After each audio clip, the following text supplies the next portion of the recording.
In a quiet observatory hidden among the tall mountains of Colorado, Daniel Harper spent his nights looking at the stars. He was an astronomer who loved the silence of the night and the mysteries of the universe. His job was simple: watch the skies, record what he saw, and look for anything unusual. Most nights were uneventful, filled with the hum of machines and the soft glow of computer screens. But one cold evening, everything changed. It started as a faint blip on the radar, a small, almost unnoticeable signal coming from deep space. At first, Daniel thought it might be interference from Earth or a glitch in the equipment.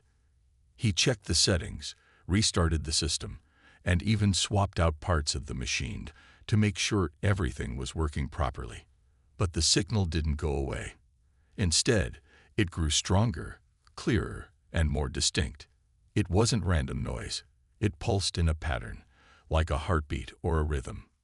Curious and a little nervous, Daniel called Claire Bennett, his colleague and friend. Claire was a physicist known for her sharp mind and no-nonsense attitude.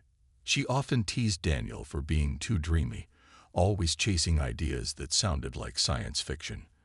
But when she arrived at the observatory and saw the data for herself, even she couldn't deny that something extraordinary was happening. "What do you think it is?" Daniel asked, his voice barely above a whisper. "I don't know," Claire admitted, leaning closer to the screen. "But it's not natural. This isn't some star exploding or a comet passing by. Look at these pulses. They are deliberate." Together, they spent hours analyzing the signal. It repeated itself every few minutes, like a message waiting to be understood. The pattern was complex, but after some work, they realized it wasn't just random numbers or sounds. There was structure to it, almost like a language. Excited and a little scared, they decided to dig deeper. As the night wore on, Daniel and Claire uncovered something even more astonishing. Hidden within the signal were coordinates, numbers that pointed to a specific location on Earth. They double-checked their calculations, making sure they hadn't made a mistake. But the result was clear. The signal wasn't just coming from space. It was telling them where to go. "This can't be real," Claire muttered, rubbing her temples. "Are we seriously looking at a map?" "It looks like it," Daniel replied, his eyes wide with wonder. "Someone, or something, is trying to communicate with us." The discovery left them both shaken. Was this humanity's first contact with alien life? If so, why would they send coordinates to a place on Earth? And what did they want? Daniel felt a mix of excitement and fear. He had spent years dreaming of finding proof that humans weren't alone in the universe. Now that it seemed possible, he wasn't sure how to feel. Claire, ever practical, reminded him of the risks. "We don't know who, or what, sent this. It could be friendly, or it could be dangerous. We need to tell someone." Daniel nodded, though part of him wanted to keep the discovery secret just a little longer. He couldn't help but imagine what it might mean for humanity. Would this signal bring knowledge and progress, or chaos and destruction? For now, all they could do was share their findings and hope others would take it seriously. By morning, word of the signal had reached people far beyond the observatory. Scientists, government officials, and reporters began asking questions. The world was about to change, whether anyone was ready or not. And Daniel and Claire knew they were standing at the edge of something bigger than either of them could fully understand. The discovery of the mysterious signal quickly spread beyond the quiet observatory in Colorado. Within days, it became impossible to keep the news contained. Scientists from around the world were buzzing with excitement and concern. Governments took notice too, realizing the potential implications of what Daniel and Claire had uncovered. It wasn't long before Jack Monroe, a calm and experienced NASA liaison, was assigned to oversee the investigation. His job was to ensure that the signal was studied carefully and that any decisions made were based on facts, not fear. Jack called a meeting at a secure facility in Washington, D.C., bringing together experts from different fields. Daniel and Claire were there, along with Emily Dawson, a linguist who specialized in decoding ancient scripts. Her expertise might help make sense of the patterns in the signal. Alex Carter, a geologist known for his work with unusual materials, was also invited. The team was small but highly skilled, chosen for their ability to think critically under pressure. For weeks, they worked tirelessly, analyzing every detail of the signal.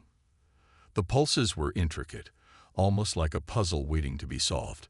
Emily spent hours poring over the patterns, trying to find meaning in the sequences. She noticed something important. The signal wasn't just random noise or numbers. It carried instructions, step-by-step directions written in a language no one on Earth had ever seen before. It's like a guide, Emily explained during one of their late-night sessions. Whoever sent this wants us to follow it. But why? Alex asked, leaning back in his chair. Why would aliens send us directions? What do they want us to do? Claire frowned, her mind racing. Maybe they're testing us, or maybe they're warning us about something. As the team continued their work, they finally cracked part of the code. The instructions led to a specific location, a remote island in the Pacific Ocean. The coordinates matched an uninhabited area surrounded by dense jungle and rocky cliffs. No one knew what was there, but the signal clearly indicated it was important. What worried them most was the final segment of the transmission. After the coordinates came a single word, repeated over and over. Prepare. Prepare for what? Jack asked aloud, pacing the room. This doesn't feel like a friendly hello. Daniel shook his head. It could mean anything. Maybe they're coming here. Maybe we're supposed to go there. We won't know until we investigate. Despite the uncertainty, the team agreed they had to act. Ignoring the signal wasn't an option, not when it might hold answers to humanity's biggest questions. Plans were made to organize an expedition to the island. Jack reached out to Captain Ryan Ellis, a military officer with years of experience leading high-stakes missions. Ryan was skeptical at first, but quickly understood the gravity of the situation.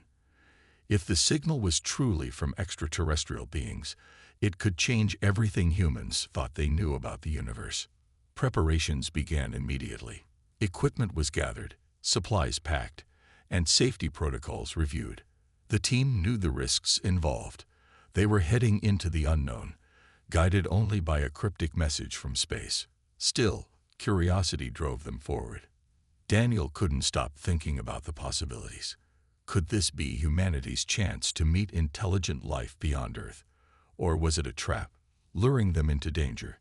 Claire tried to stay focused on the science, reminding herself to approach the situation logically. But even she couldn't ignore the unease growing inside her. Something about the signal felt off. It wasn't just the complexity of the code or the strange instructions. It was the tone, the way it seemed to demand attention without offering reassurance. As the day of departure approached, tensions ran high. Each member of the team wrestled with their own fears and hopes. Emily practiced translating fragments of the message, hoping to uncover more clues. Alex studied maps of the island, looking for anything unusual about the terrain.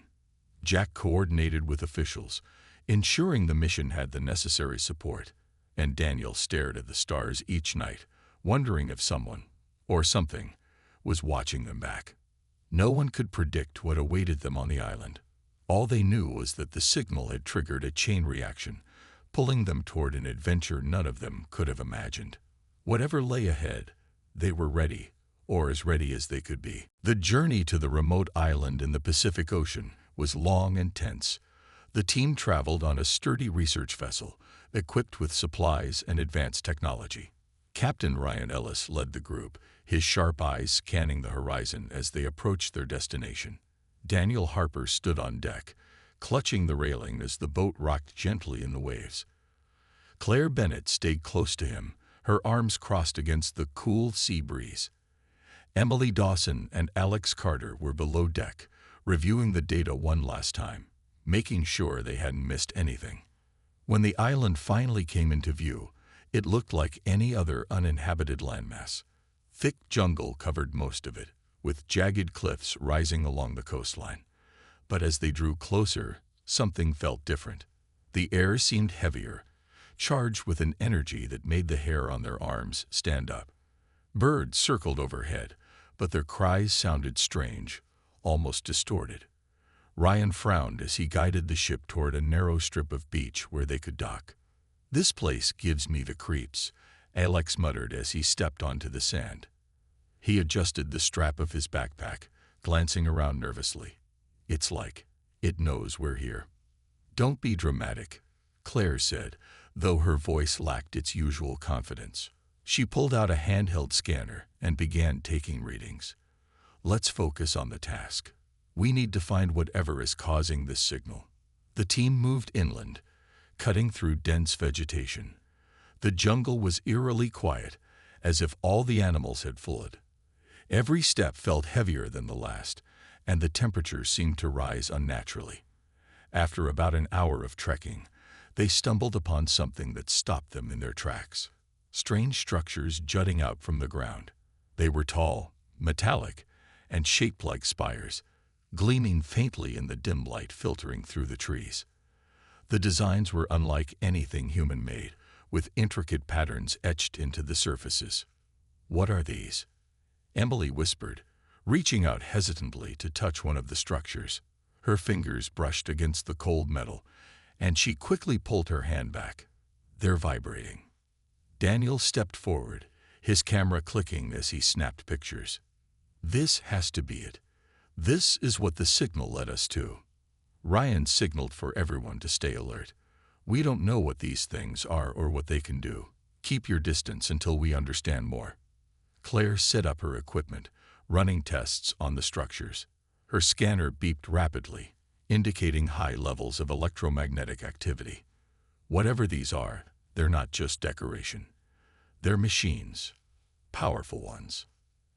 As they explored further, they discovered a larger structure at the center of the clearing.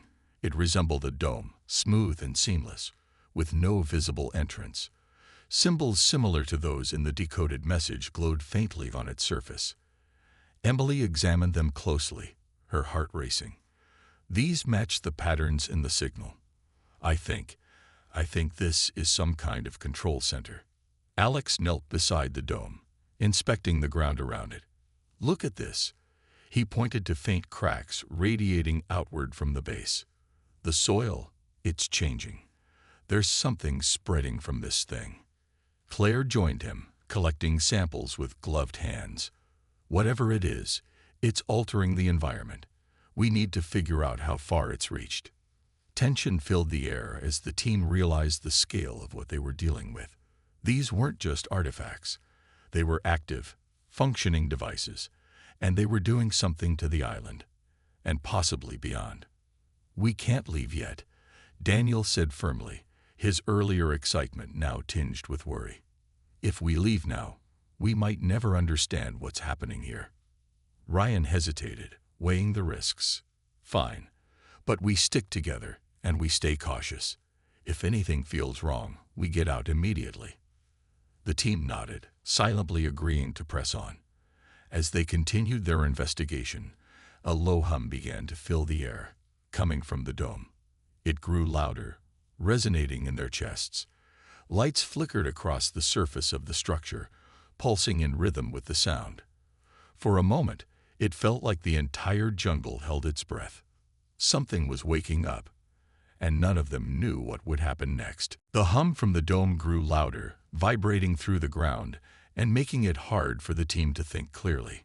Emily stepped closer, her eyes fixed on the glowing symbols that now pulsed in sync with the sound. She could feel her heart pounding in her chest, but she pushed her fear aside. This was what they had come for, to understand the signal and its purpose. "Look at these symbols," Emily said, pointing to a sequence that repeated itself across the dome's surface. "They're not just random shapes. I've seen patterns like this before, in warnings." Claire frowned, adjusting her glasses as she leaned in. "Warnings? What kind of warnings?" Emily hesitated, choosing her words carefully. "It's hard to translate exactly, but it feels like they're telling us to stop, or maybe to prepare for something bad." Daniel shook his head, unwilling to believe the worst. That doesn't make sense. If they wanted to warn us, why send the signal in the first place? Why lead us here? Maybe it wasn't meant for us, Alex suggested, his voice low. He was still examining the cracks spreading outward from the base of the dome. The soil around them was changing color, becoming darker and more metallic. What if we misinterpreted the message? What if we're not the ones they're trying to talk to? Ryan crossed his arms, his expression grim. We need answers, not guesses. Let's focus on figuring out what this thing does. Claire set up her equipment near the dome, running scans to measure energy levels and environmental changes.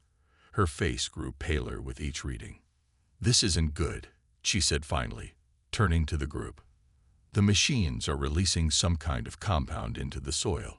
It's spreading fast, too fast. If it reaches the water supply or the atmosphere. She didn't finish her sentence, but everyone understood.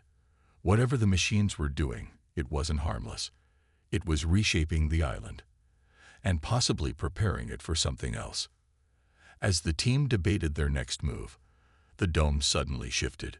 A section of its smooth surface slid open, revealing a dark interior lit by faint blue lights. Inside, there were panels covered in more symbols and rows of controls that looked alien yet strangely familiar.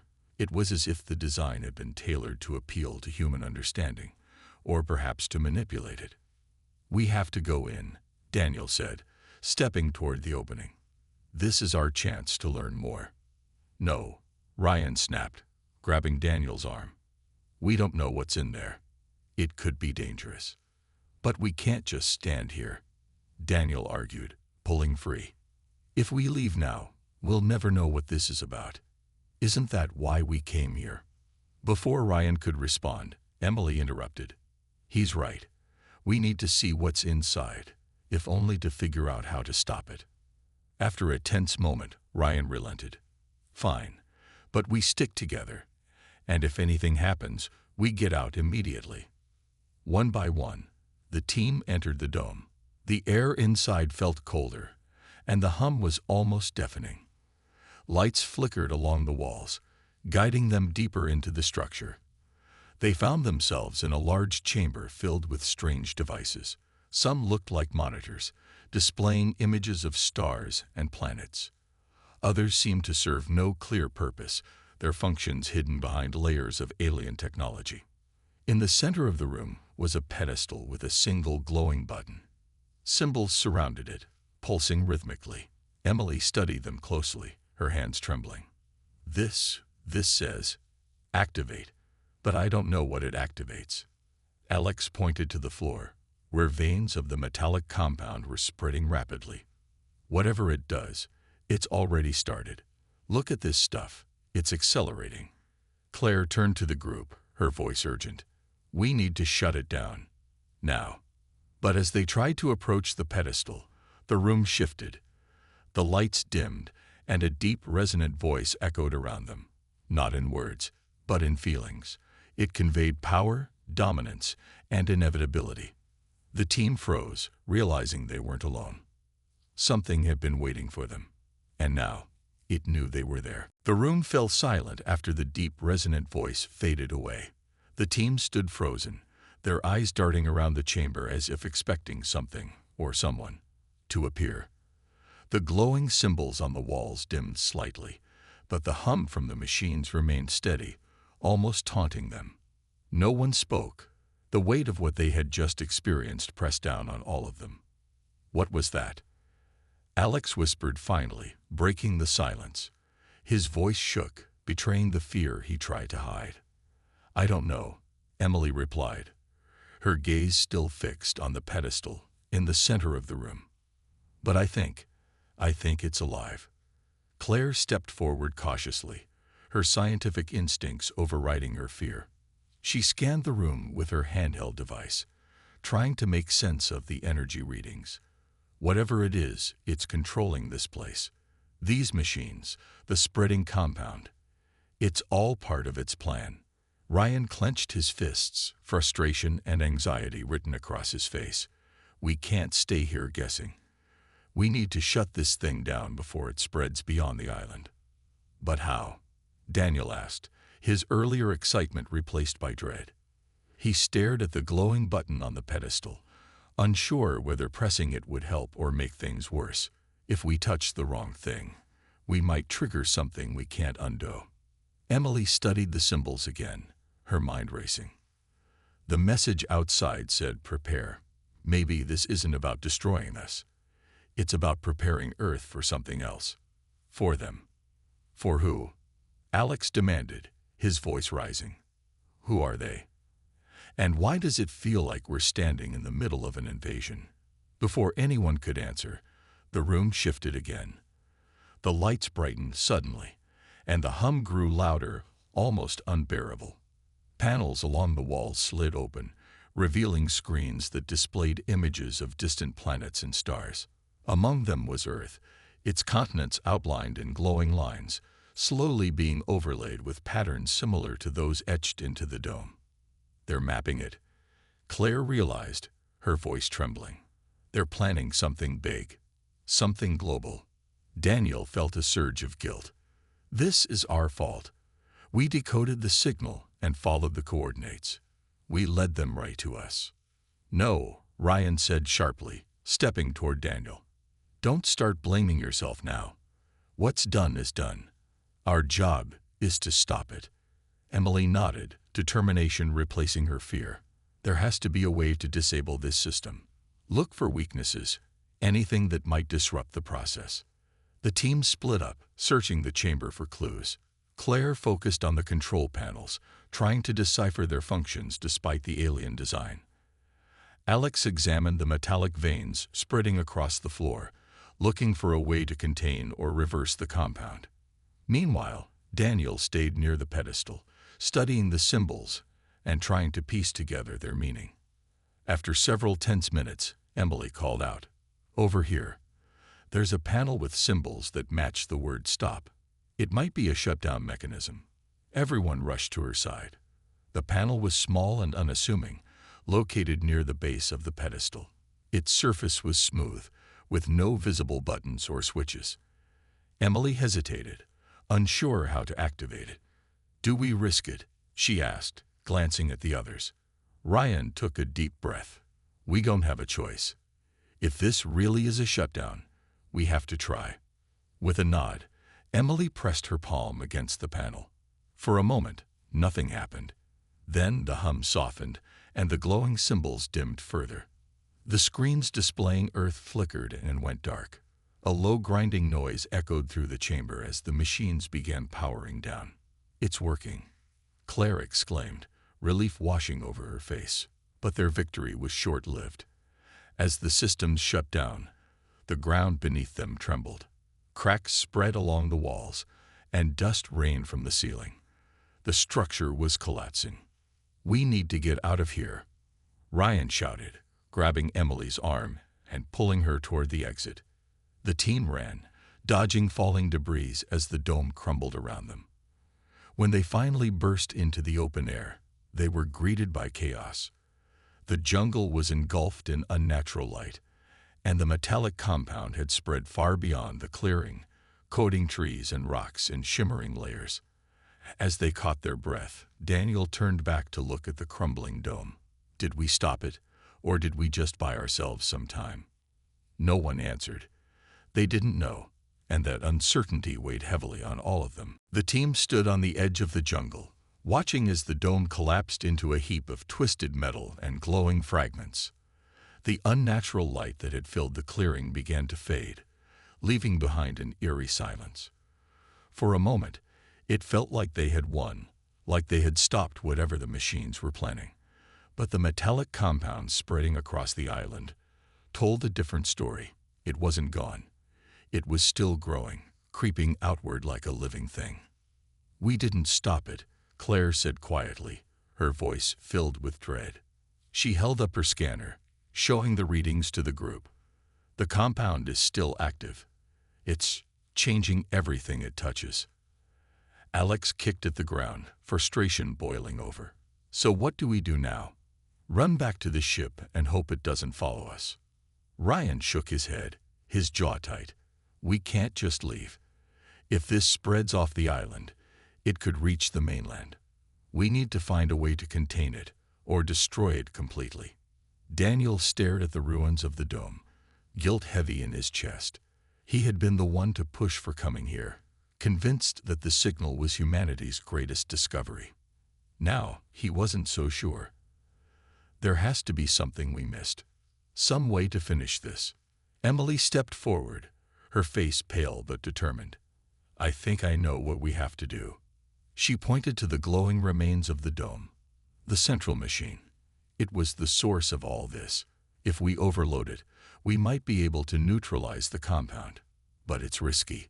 We have to get close enough to set it off. And survive long enough to escape, Ryan added grimly. How much time would we have? Not much, Emily admitted. Maybe a few minutes, if we're lucky. The group fell silent, weighing their options. They all knew what was at stake. If they left now, the compound would keep spreading, reshaping the island, and eventually the world, into something unrecognizable. But staying meant risking their lives to stop it. I'll do it, Daniel said suddenly, his voice steady despite the fear in his eyes. I'm the one who brought us here. It's my responsibility to fix it. No, Claire protested immediately. We're not letting you sacrifice yourself for this. It's not your call, Daniel replied, his tone firm. You've done enough. Let me end this. Ryan looked at him, torn between duty and compassion. Finally, he nodded. If you're sure about this, we'll cover you. Get in, set it up, and get out as fast as you can. We'll be waiting. With a deep breath, Daniel grabbed a small device from Claire's pack, a portable energy charge powerful enough to overload the central machine. The others helped him plan the quickest route through the ruins, marking paths clear of debris. Then, with a final nod to the team, Daniel turned and ran back toward the collapsing dome. Inside, the air was thick with dust and the smell of burnt metal. The central machine was still intact, its core glowing faintly. Daniel worked quickly, attaching the charge and setting the timer. His hands trembled, but he forced himself to focus. As the timer started counting down, he heard a low rumble. The structure was giving way. He sprinted back toward the exit, dodging falling beams and chunks of concrete. Behind him, the glow of the machine grew brighter, pulsing wildly as the overload began. Just as he reached the doorway, a massive explosion rocked the area, sending a shockwave that knocked him off his feet. Outside, the team watched in horror as the dome erupted in a blinding flash of light. The metallic compound crumbled into ash, the unnatural energy dissipating into the air. When the dust settled, the island was eerily quiet once more.